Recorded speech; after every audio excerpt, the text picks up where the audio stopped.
টক দই এবং সামান্য কিছু মশলা দিয়ে বেশ করে কিন্তু চিকেনটাকে ভালো করে ম্যারিনেট করে রাখা হচ্ছে। কি হবে বলো তো বন্ধুরা? এটা দিয়ে কিন্তু হবে বাটার চিকেন। এর গ্রেভির জন্য কিন্তু কড়াইতে নিয়ে নেওয়া হয়েছে বেশ খানিকটা পরিমাণে টমেটো এবং তার সাথে নিয়ে নেওয়া হচ্ছে পেঁয়াজ কুচি। এটাকে কিন্তু ভালো করে একটু নাড়িয়ে নেব এবং এর মধ্যে দিয়ে দেবো খুব ঝালঝাল করে করার জন্য দিয়ে দিচ্ছি শুকনো লঙ্কা। বেশ খানিকটা পরিমাণে কিন্তু এখানে শুকনো লঙ্কার ব্যবহার করা হয়েছে।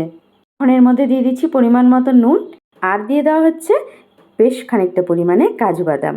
চিকেনে কিন্তু এই গ্রেভিটা করার জন্য কিন্তু এগুলো অবশ্যই ব্যবহার করতে হয় এবং এগুলো কিন্তু এরকমভাবে ভেজে মিক্সারে ভালো করে একটা স্মুথ পেস্ট তৈরি করতে হয়, তাহলেই কিন্তু গ্রেভিটা ভীষণ ভালো হয় এবং গ্রেভিটা একদম স্মুথ হয়। এখন একে একে ম্যারিনেট করা মাংসগুলোকে আর একটা কড়াইতে সাদা তেল একে একে মাংসগুলোকে দিয়ে বোথ সাইড কিন্তু হালকা করে একটু ভেজে নিচ্ছি। চিকেনটা কড়াইতে দেওয়ার পরে কিন্তু বেশ খানিকটা পরিমাণে জল ছাড়বে এবং জলটাকে ভালো করে টানিয়ে নিয়ে মাংসগুলোকে একটু লাল লাল করে ভেজে তুলে নিচ্ছি এবং মশলাটা যেটা ভেজে রেখেছিলাম একটু ঠান্ডা হওয়ার পরে মিক্সার গ্রাইন্ডারে নিয়ে মশলাটাকে খুব ভালো করে একটা স্মুথ পেস্ট তৈরি করে নিয়েছি, যেটা তোমাদের আগেই আমি বলেছি।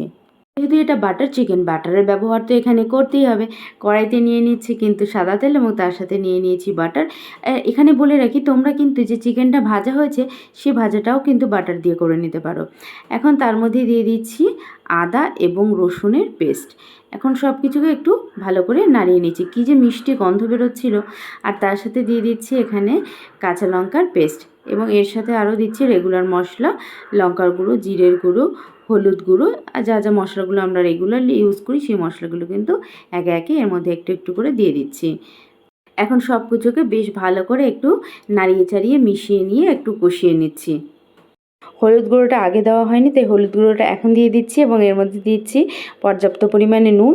আগে ম্যারিনেটের সময়ও নুন দেওয়া হয়েছিল মাংসতে, তাই যতটা লাগবে সে অনুপাতে নুন এবং খুবই সামান্য পরিমাণে একটু চিনি ছড়িয়ে দিচ্ছি টেস্টটাকে ব্যালেন্স করার জন্য। মশলাটা খুব ভালো করে কষে গেলে এবং তেল ছেড়ে দিলেই কিন্তু এর মধ্যে দিয়ে দিচ্ছি এখন জল।